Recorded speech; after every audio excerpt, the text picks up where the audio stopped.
2, 3, fire! Knights, Vikings, Samurai, Woolen, Outlanders, 4.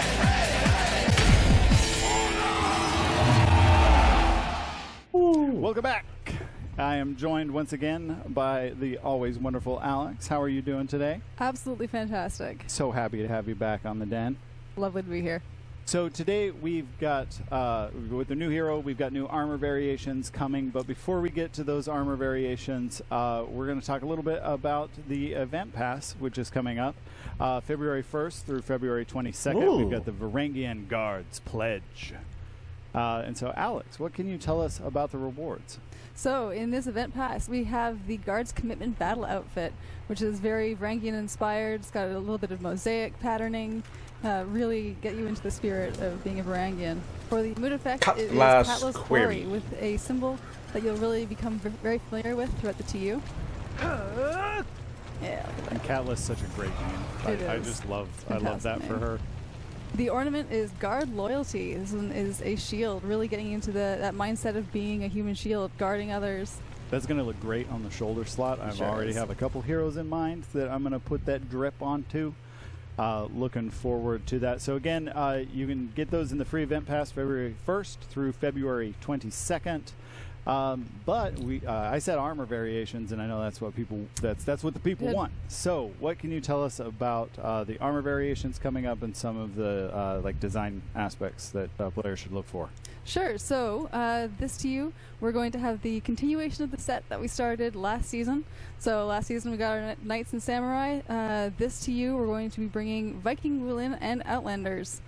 So it is kind of light colors, very clean. In fact, we got another variation of that armor. This entire year. Of the new armor set for Highlander. I, for one, appreciate because I'm a big materials fan. Oh yeah, this is also Lalo's first new for me. armor variation. To be like, oh, let me go to someone who's got some shine on exactly. it. It's fantastic for customization. This is actually no, not first. What am I talking about? Second. Sorry.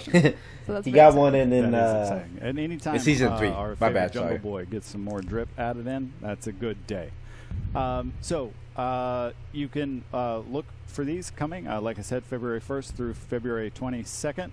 And then, shout out to the team, really. Absolutely. Thank you so much to the team in Chengdu and the team here in Montreal that helped to create these armor variations. They worked really hard on them, and we can't wait for players to get their hands on them.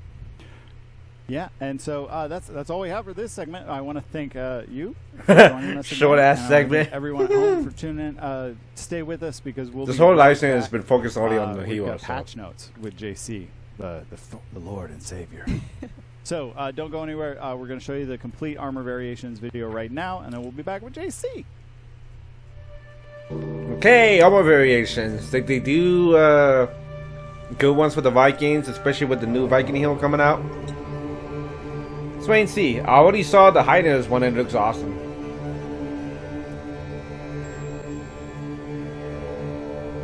Yeah, there we go. Look at that. And we just got this armor set, dude. We just got this armor set, what, last season? So we have another variation of that. Really cool. Really cool.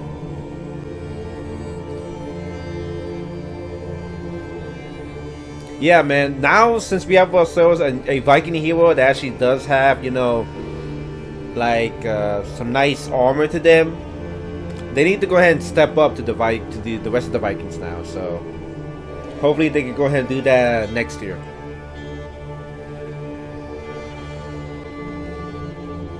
Because it's gonna be really weird having one Viking that has good armor, then the rest of the Vikings don't have that much good armor. Even though, again, there are some armor variations that actually do kind of give some of the Vikings a proper armor, but I think people just want more of it. So yeah, like more chainmail, gabardine, and kind of like what the Highlander got, kind of like that plate, like, or scale.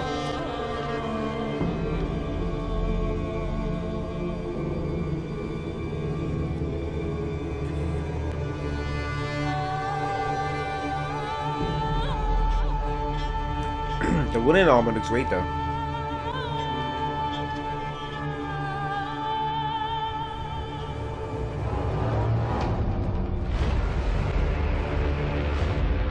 Next up, hey, we got another variation of this one. I was wondering when we're gonna begin another one.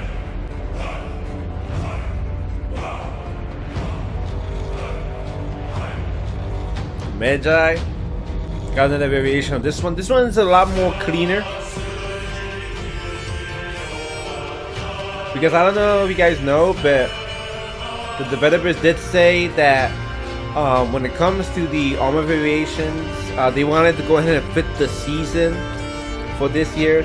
So for the first half of the season, we actually got ourselves like dark armor for all the characters. And now for the second half of the year, wait, did I say season? I wouldn't say year, yeah. But for the second half of the year, they're gonna be coming out with light armor. So we got black armor, and now we have white armor. So yeah, and there we go. So now, all the heroes have all their armor variations for this year, and now we have to go ahead and wait until next year and see what the other armor will look like. It kind of looks like we're no longer going to be getting like thank you for joining us for this like next segment where we're going to go into 4 the patch notes sets with, once of again, armors every Lord year. Saber Now I think JC, it was going to welcome be back to the 2 couch, sets of sir. armor Thank you every very year. much. Thank you very much. All right. And the Yeah, reason good why to they're have going to you be doing back that is too. because I mean, now we that we're just going to be saw getting a some lot incredible more exhibition heroes, matches there, they want to like, go really ahead cool and to try see to those cut that results. back. Which I know a lot of people aren't really happy about that, but yeah. We were like in the back there watching the you know, match. and I think it saves Yeah, time no, for so them, much which fun. is I understandable. love to see that the new players on that too. We saw some cool customization as well from the last team, and now we're here to talk a bit about patch notes. Yep. It's be pretty straightforward this time, I think. Yeah, pretty straightforward. We're really focusing for now for really nerfs to 2 specific heroes that are above the curve right now in the meta, right? So we're going to talk about first about Shinobi, right? So Shinobi's overperforming right now. Damage curve is a little bit too high. So what we've done is lowered the damage of their heavy openers and light openers by 2, so to 22 and 12 respectively. So this is the same type of curve that we have on Orochi, right? So before, because you have those combo lights afterwards, his damage output was a little bit too high. So by reducing this, he's more back in line with other heroes that have these types of attacks. If it's still a problem, we can always look back at them a little bit later. But for now, we want to go into that direction. And then we also nerfed the teleport damage. That's his deflect. So it used to deal 24. It now deals 20. So the reason there is essentially this is one of the better deflects. It breaks armor, and then it leads to a very, very potent mix-up. So because of this, like, we felt like we really need to lower the damage there a little bit. We've looked a lot at the comp scene and the data, and that seemed to be like a very, very like it's a targeted nerf to that specific ability because it's so strong. Because Shinobi has a very good ability to deflect with a double dodge. Right. We want to address the damage first, and then we see again where that can lead. Okay. Very and cool. next up we have Aphira. So Aphira is also overperforming.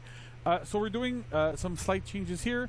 First off, the side light openers and finishers now have a bit less range. So if you remember, you probably remember, I remember. when we launched Aphira, so those side lights had really, really bad range. And so we increased it so that you would be able to hit external targets a little bit better. But over time, as players learn the hero more, get more comfortable with her, we saw that that extra range is actually a bit too strong, especially when you're outnumbered, because these attacks have crushing counters, right? They have superior block. So because of this, it made her really, really difficult to approach in team fights. She could hit you before you could try to hit her. So we've tried to really reduce that effectiveness there a little bit. We're not going too far. You can still hit people externally. We didn't go back to what they were at launch, but they're kind of like, it's a nice little middle point, right? So to make sure that she's not overbearing and too difficult to fight when you're in team fights with her. Gotcha. Then we also lowered the top heavy finisher from top heavy opener rather, sorry, to 25 from 27, and the left red moon from 16 to 10. So this is another targeted nerf here, specifically to our wall splat ability. So essentially, left red moon is what you do as a left heavy as your finishers. It displaces, it can wall splat, and you would do a top heavy that would deal 27, right? So you deal 16, then 27 off of a bash that you can access after heavy parries, after a lot of situations. this was like a bit too strong. So as a first step, we're lowering this damage, right? So it's been lowered by 8 right now. We still want to see if this is going to be enough. If it is not enough, we will take further action. But for now, we'd rather we take like smaller steps to get into a comfortable position, but not make the hero too bad to play and make these moves useless. So that's the philosophy, right? We're trying to go a little bit step by step, see where we go, see where we land. If it's still too high, we always have the luxury of lowering it, right? Yeah. And so it's one of those things that we like to take our time and to not like annihilate a hero and just go nerf it down to oblivion. That kind of feels good there. Makes sense to me. So that's pretty much it for patch notes. It's targeted nerfs, like I said. Very important to have. Oh, that's it? Oh, wow. Of, that's a short one. Changes here. Usually the patch notes are actually like a lot. This one is short now. Banned in some competitive circles, so we wanted to make sure that they were We're actually almost at the end of the stream, so yeah. Well, of course, the whole freaking live stream was solely based on the brand new Varangian God hero. So for all of you out there, we do watch, we do listen, and one of the ways we do that through is through the use of Bug Reporter. You've probably heard us talk about this on the Den before, but we actually have a really useful tool for recording bugs and providing that kind of information directly to the team through a tool called Bug Reporter. So while we do want to continue to use this, and we encourage you all to use this, we wanted to just make a little specification to that. It really is for bugs. Whoa. Issue is that we tend to also see a lot of feedback. Oh, what the hell? The freaking audio just went down. Reporter, this is it's not bad to give feedback. We don't want to. Speaking of bug reporters, definitely not. Yeah, for sure. And we just really want to kind of encourage you to use like more of our social media channels or places like Reddit or other forums to kind of go and provide. Yeah, speaking of bug reporters, we had like a bit of an audio issue. And keep Bug Reporter mostly for bugs. Or did he say something? Go through and review that stuff. That was supposed to be. We want them to make sure that they're focusing on. I think maybe that's why. So we can find the best fixes. Yeah, I think maybe really people use the Bug Reporter to be kind of like overall. So please, Bug Reporter for bugs. Annoying. Maybe that's why. Other kind of feedback I think maybe that's why they had to censor what he was saying, because I think some people were actually being a bit of forums, all of those kind of things. Pain in the ass when it comes to the Bug Reporter, and not on Twitch and Brian doing it the proper way. Maybe that's why they had to censor him. And I can because they wouldn't have done that for no reason. I can say from experience, we have a wonderful person on the team called Sam, who regularly sends me some of the bugs in the Bug Reporter to look at, to go, okay, so is this a bug? How do we enter this? What's going on right now? If it's like a one-time occurrence that it's like a fluke, or if it's an actual problem. So we do see these bugs really often. We have a look at them. We analyze them, see what it is. When it's feedback, usually we do take the feedback, but we'd rather it be somewhere else so that it's more digestible a little bit. Exactly. So again, we hope that just kind of helps clarify that a bit too. Also, when you use Bug Reporter as well, again, this is a really great tool for us as a team, but it helps us more when you add a lot of information, pictures, screenshots, videos, links, stuff like that. It just helps us. So the more details, the more descriptive you can be, the easier it is for us to kind of investigate, track things down, find the best fixes on our side. So thank you for that. And a final note too, if you use Bug Reporter, which again we encourage you to do, go back and check it every now and then, because sometimes honestly we maybe have questions for you. So Bug Reporter kind of works two ways. You can send that information to us, but we may also kick it back to you and ask for more feedback, maybe more details, screenshots, videos, that kind of stuff. So add as much details as you can and keep checking back in case maybe we have questions for you on the topic, but just know that we are using it. Yeah, it happens really often where, like I said, Sam would send me a bug. I look at it, I go, it actually looks like a real problem, it's a real issue, but then we try to reproduce it. It can be really difficult, and it's a bit tricky. We're missing some information. So having that back and forth, that you took the time to enter a bug, we're super appreciative, and that if we come back to you, it's really useful as well, because if you really want those issues fixed, if we need more information, that means we really need it, and we can get onto it and actually fix it. Absolutely. Cool. So thank you for that. And thank you, JC, again, for being here today to again introduce the Varangian, help out with all of that, and to go over the patch notes. So much appreciated. Thank you so much. Thank you. So stick around, though, because we're coming back with our wrap-up and outro, where we got some more awesome fun things to show you all. So don't go anywhere. We'll be right back.